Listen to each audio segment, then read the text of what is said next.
এই সমস্যা সেই সমস্যা, এই বিপদ সেই বিপদ, এই পেরেশানি। যখন বান্দা বিপদে পড়ে ওই বান্দা রমজানের রোজা রাখবে তো রাখবে, মান্নতের রোজাও রাখে। কারণ হলো বান্দাকে গজবে পাইছে, বান্দাও জানে আল্লাহকে যদি না ডাকি, ইবাদত যদি না করি, আল্লাহ এই বিপদ থেকে রক্ষা করবে না। আল্লাহ ডাক দেয়া কয়, গোলাম আমি আল্লাহ বিপদ দিলাম, আমার কাছে সাহায্য চাওয়ার কারণে আমি আল্লাহ বিপদ দূর করে দিলাম। বিপদ চলে যায়, বান্দা আবার আল্লাহকেও ভুলে যায়। নামাজ নাই, রোজা নাই, আল্লাহ নাই, নবী নাই, হক নাই, হারাম নাই, হালাল নাই, হারাম নাই। এরকম ধোঁকাবাজ আমাদের সমাজে বলেন তো আছে না? না, বিপদে পড়লে শুধু আল্লাহ আল্লাহ, মাথায় টুপি জুব্বা লাগাইয়া মাঝে মাঝে তসবিহ নিয়ে রাস্তায় রাস্তায় হাঁটে। কথা বলে এরকম ধোঁকাবাজ আছে না?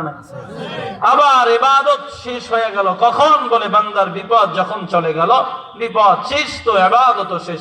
আরে এই বান্দা যদি একটা বার চিন্তা করতো যে আমি যে আল্লাহকে ডাকার কারণে আল্লাহ আমার বিপদ দূর করলেন, এই আল্লাহর নাফরমানি করার কারণে ইচ্ছা করলে তো আবার এর থেকে কঠিন বিপদও আমাকে দিতে পারে, এই কথা যদি বান্দা দিলে ফিট করে, তাহলে এই বান্দার দ্বারা অপরাধ করা সম্ভব হয়? এজন্যই আল্লাহ বলেন, হে নবী আপনি ওই দিনের কথা স্মরণ করুন। কোন দিন? বলে যেই দিন গোটা পৃথিবী প্রকম্পিত হবে, ভয়ে প্রকম্পিত হবে, ভূমিকম্প হবে। এলাকার মুসলমানের জন্য আল্লাহ বলে, ইযা যুলজিলাতিল আরদু জিলজালাহা। আল্লাহ তাআলা বলেন, পয়গম্বর ওই দিনের কথা স্মরণ করুন, এই দিন গোটা পৃথিবী প্রকম্পিত হবে, ভূমিকম্প হবে। কেমনে হবে জানো? আল্লাহর নবী জানাইয়া দেয়, দুনিয়ার মানুষ শোনো, আল্লাহ তাআলা একজন আর দুইজন নয়, অসংখ্য অগণিত ফেরেশতা সৃষ্টি করেছেন। এদের মধ্যে আল্লাহ সবাইকে বানাইয়া এক একটা দায়িত্বে নিয়োজিত করে দিলেন। তবে আল্লাহ তাআলা চারজন ফেরেশতা, সকল ফেরেশতাদের মধ্যে উল্লেখযোগ্য, তাদেরকে ডেকে ডেকে চারটা দায়িত্ব দিয়া দিলেন। এক নম্বরে জিবরাইল, দুই নম্বরে মিকাইল, তিন নম্বরে ইসরাফিল, চার নম্বরে বলেন তো ওই ফেরেশতার নামটা কি? আজরাইলের নাম নিতে মনে হয় ভয় লাগে, মনে করে যদি ডাক দিলে আবার চলে আসে। কে ভাই আপনারা কি ঘুমায় গেছেন? কথাবার্তা বলতেছেন না, মনে হয় তো ঘুম ঘুম ভাব। সজাগ আছেন তো? থাকা যাবে তো? এলাকার মুসলমান আল্লাহ ডাক দেয়া কয়, জিবরাইল তোমার দায়িত্ব আদম থেকে শুরু করে আমার বন্ধু মুহাম্মদুর রাসূলুল্লাহ সাল্লাল্লাহু আলাইহি ওয়াসাল্লাম পর্যন্ত যত নবী রাসূল দুনিয়া আসবে সকলের কাছে পয়গাম নিয়ে যাইবা, ওহী নিয়ে যাইবা। দুই নম্বর, এই মিকাইল তোমার দায়িত্ব দুনিয়ার যেখানে যখন যতটুকু আলো বাতাস বৃষ্টির প্রয়োজন হয় ব্যবস্থা করে দিবা। এই আজরাইল তোমার দায়িত্ব দুনিয়ায় আমি বান্দাদের হায়াত এবং মওত নির্ধারণ করে দিলাম। বান্দার যখন সময় শেষ হয়ে যাবে আমি আল্লাহ তাআলার হুকুমে তার মরণ ঘন্টাটারে বাজাইয়া দিবা। ইসরাফিল তোমার দায়িত্ব দুনিয়ার মধ্যে আমি আল্লাহ এমন একটা দিন আসবে এই দুনিয়াটাকে আমি আর এই দুনিয়ায় রাখবো না, আমি আল্লাহ কিয়ামত সংগঠিত করে দিব। তবে হ্যাঁ আমি আল্লাহ তোমাকে একটা বাঁশি দিলাম, সিংহা দিয়া দিলাম, নিয়ে দাঁড়ায় থাকবা। সময় হবে ধাপে ধাপে একে একে তিনটা ফুৎকার দিবা। আল্লাহর নবী বলেন, হ্যাঁ উম্মাত শোনো, যেই সময় তুমি আর আমি বয়ান করি আর বয়ান শুনি, ওই সময় ইসরাফিল মুখের কাছে হাতাম সিংহা নিয়ে দাঁড়ায় রইছে। আল্লাহ তাআলার অপেক্ষায়, হুকুমের অপেক্ষায় অর্ডার করবে, মুখের মধ্যে সিংহাটা নিয়ে ফুৎকার লাগাইয়া দিবে। ওই প্রথম ফুৎকারের কথাটাই আল্লাহ তাআলা সূরা জিলজালের প্রথম আয়াতে বলে। একদিকে ইসরাফিলের আওয়াজ, ওই আওয়াজের সাথে সাথে জমিনের মধ্যে ভূমিকম্প হয়ে যাবে, প্রকম্পিত হতে শুরু করবে। এরে আল্লাহর বান্দারা, আল্লাহর নবী জানাইয়া দেয়, এই উম্মাত শোনো, ওই দিনের ওই প্রকম্পিতটা ভূমিকম্প ভূমিকম্পটা শুধু এই ঝিনাইদহ জেলার মধ্যে হবে বিষয়টা এমন না, ওই মাগুরা জেলায় হবে বিষয়টা এমন নয়। বলে কখনো কখনো দুনিয়ায় যখন ভূমিকম্প হয়, কোনো দেশে হয়, কোনো জেলায় হয়, কোনো থানায় হয়, কখনো ঢাকায় হয়, ঝিনাইদহের মানুষ টের পায় না, আবার এইখানে হইলে বরিশালের মানুষ অনুভব করতে পারে না, বাংলাদেশে হইলে ভারতের মানুষ জানে না, আবার অন্য দেশে হইলে ওই পাশের দেশের মানুষ জানে না। আল্লাহ কয়, এ গোলাম, ওই দিনের ভূমিকম্পটা এমন ভাবে হবে গোটা পৃথিবী ধরে আমি আল্লাহ ঝাঁকুনি দিব, যার কারণে জমিনের এমন জায়গা কোনো বাদ থাকবে না, ইঞ্চি থেকে ইঞ্চি প্রত্যেকটা জায়গার মধ্যে প্রকম্পিত ভূমিকম্প শুরু হবে। চিল্লায়া বলুন আল্লাহু আকবার। এলাকার মুসলমান, আল্লাহ তাআলা জানায় দেয়, গোলাম ওই দিনের অবস্থাটা এমন হবে, ইযাস সামাউ ফাতারাত ওয়া ইযাল কাওয়াকিবু তাসারাত ওয়া ইযাল বিহারু ফুজ্জিরাত। আল্লাহ বলেন ইসরাফিলের আওয়াজ এত বিকট, ওই আওয়াজের সাথে সাথে আসমান বিদীর্ণ হয়ে যাবে, চন্দ্রকুর সূর্যগুলা খুলে খুলে পড়ে যাবে, সমুদ্র থেকে জলস্রাস ঈশা সব কিছু যেমন একাকার করে দেয় এমন হয়ে যাবে। আল্লাহ বলে, হে গোলাম, ওই দিনে আরো ভয়ঙ্কর অবস্থা হবে। কেমন হবে? আল্লাহ বলেন ইযা রুজ্জাতিল আরদু রাজ্জা ওয়া বুসাতিল জিবালু বাসা। এ আল্লাহর বান্দারা, দুনিয়ার মধ্যে যত ভূমিকম্প হইল, শুনলাম বিল্ডিং ধসে পড়ে গেল, বাড়িঘর শেষ হয়ে গেল, কিন্তু এখনো পর্যন্ত শুনি নাই যে কখনো পাহাড় ভেঙে চুরে খানখান হয়ে গেছে, পাহাড়ের কোনো ক্ষয়ক্ষতি হয়েছে। আল্লাহ বলেন, এ দুনিয়ার মানুষ, ওই দিনের প্রকম্পিত ভূমিকম্পটা এত জোরেই হবে, এমন ভয়াবহ রূপ ধারণ করবে, পাহাড়গুলো ভেঙে চুরে চুরমার হয়ে যাবে, তুলার মতো উঠতে থাকবে, কোনো পাহাড় আর স্থির থাকতে পারবে না। আল্লাহ তাআলা মানুষকে উদ্দেশ্য করে বলে, হে মানুষ, তোমাদের অবস্থা কেমন হবে জানো?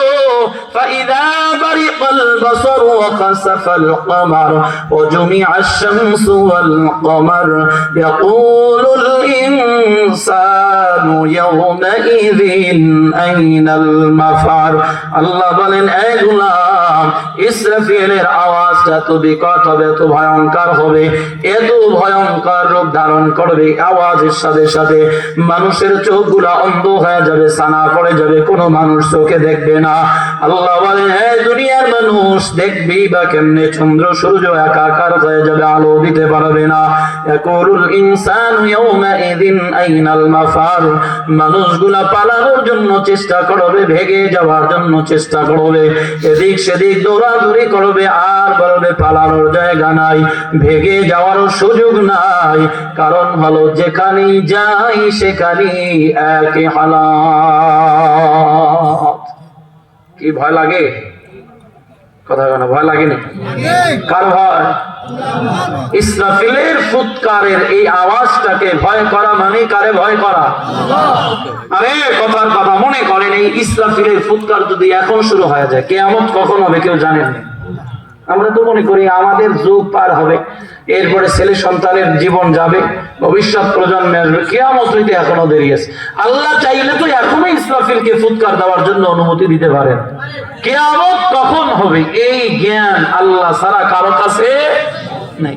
কথা বুঝতে কষ্ট হচ্ছে? মুরব্বী বাবাজিরা, আপনাদের কি কষ্ট হয়নি? উঠবেন না, কিন্তু মুরব্বীদের একটা দোষ আছে, বয়ানের মাঝে মাঝে উঠে যায়, এ উঠলে খবর আছে। এখন কথার কথা, ইসরাফিলের ফুৎকার তো বিকট হবে, ভয়ঙ্কর হবে, ওইটা বাদ দিলাম। মনে করেন এই মাহফিলের মাঝখানে একটা বোম বাস্ট করা দিলে কি এখানে কেউ থাকবে? কেন থাকবে না? নিজের জীবন রক্ষা করার জন্য মানুষ আতঙ্কিত হয়ে যাবে, দৌড় মারবে, পালানোর চেষ্টা করবে। না জানি ওই কলেজ মাঠে গেলে একটু নিস্তার পাওয়া যায়, একটু মনে হয় ভালো থাকবো, হেফাজতে থাকবো, দৌড় মাইরা শুধু কলেজ গেটের মধ্যে ঢুকলি সে নিরাপদ। কিন্তু আল্লাহ বলেন, ইয়াকুলুল ইনসান ইয়াওমাইযিন আইনাল মাফার। মানুষগুলা সেদিন এদিক সেদিক দৌড়াদৌড়ি করবে, পালাইতে চাইবে, কিন্তু যেখানেই যাবে, এখানেও যেমন, কলেজ মাঠেও তেমন, ওই শৈলকুপা বাজারেও তেমন, ঝিনাইদহ শহরেও তেমন। এক কথায় গোটা পৃথিবীর ইঞ্চি থেকে ইঞ্চি কোনো জায়গা বাদ যাবে না যেই জায়গার মধ্যে ভূমিকম্প প্রকম্পিত হবে না। কথা ঠিক? এটা পানির বোতল আনছে। এলাকার মুসলমান,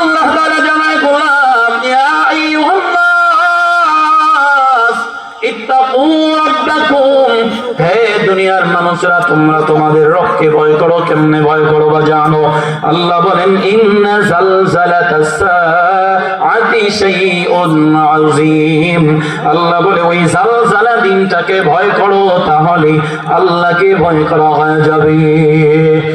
এলাকার মুসলমান, ওই দিনের প্রথম ফুৎকারের কারণে দুনিয়ার অবস্থাটা কেমন হবে আরো ভয়ঙ্কর ভয়ঙ্কর কথা আল্লাহ জানাইয়া দেয়। ইয়াউমা তারাউনাহা তাযহালু কুল্লু মুরদিআতিন আম্মা আরদাআত ওয়া তাদউ কুল্লু যাতি হামলিন হামলাহা ওয়া তারান নাসা সুকারা ওয়া মা হুম বিসুকারা ওয়ালাকিন্না আযাবাল্লাহি শাদীদ।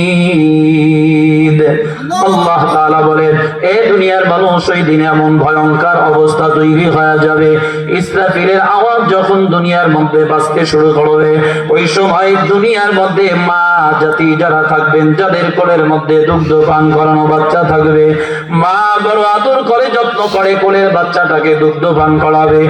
এক কথায় ইসরাফিলের আওয়াজ কানে ঢুকবে, মা এতটাই বেকার আর বেহুশ হয়ে যাবে, কোল থেকে দুধের বাচ্চাটা পড়ে যাবে, জনম দুঃখিনী মা টের করতে পারবে না। এলাকার মুসলমান, আরো ভয়ঙ্কর কথা বলে বললাম, ওই দিন এই দুনিয়ার মধ্যে যত মহিলারা গর্ভবতী অবস্থায় থাকবে, এক কথায় কারো বাচ্চার বয়স হবে 3 মাস, 7 মাস, 5 মাস, কোন মা গর্ভবতী অবস্থায় চলে আসবে, কিছুদিন পরে কিছুক্ষণ পরে গর্ভের বাচ্চা খালাস হবে, দুনিয়ায় ভূমিষ্ঠ হবে। আল্লাহ তাআলা জানায় গোলাম, ইসরাফিলের আওয়াজ এত বিকট হবে, ওই আওয়াজ যখন ওই গর্ভবতী মহিলার কানের মধ্যে যাবে, মা এতটাই বেকার হয়ে যাবে, ওই মহিলা এতটাই বেহুশ হয়ে যাবে, অজ্ঞান হয়ে যাবে। বলে গর্ভবতী মহিলাদের বাচ্চাটা মায়ের গর্ভ থেকে খালাস হয়ে জমিনের মধ্যে পড়ে যাবে, জনম দুঃখিনী মা গর্ভ খালাসের যন্ত্রণার কথাটা পর্যন্ত অনুভব করতে পারবে না। আল্লাহু আকবার। এলাকার মুসলমান, যুবক, আজ যাদের বাড়িতে মা আছে, বাড়িতে মায়ের কাছে গিয়া যাই জিজ্ঞাসা করবা, গো মা, 2টা সময়ের কথা আমাকে একটু স্মরণ করে দাও। 1 নম্বর, যখন আমি তোমার গর্ভের মধ্যে ছিলাম গো মা, কেমন কষ্ট হয়েছিল বলো। 2 নম্বর, ও মা, আমি যখন তোমার গর্ভ থেকে দুনিয়ার জমিনে ভূমিষ্ঠ হয়েছিলাম, খালাস হয়েছিলাম, বলো ওই সময় তোমার কেমন কষ্ট হয়েছে, আমাকে একটু স্মরণ করাইয়া দাও। আমার মন বলে কোন সন্তান যদি মায়ের কাছে এই 2টা সময়ের কথা জানতে চায়, আমি আল্লাহর কসম করেও বলতে পারি রে যুবক মা,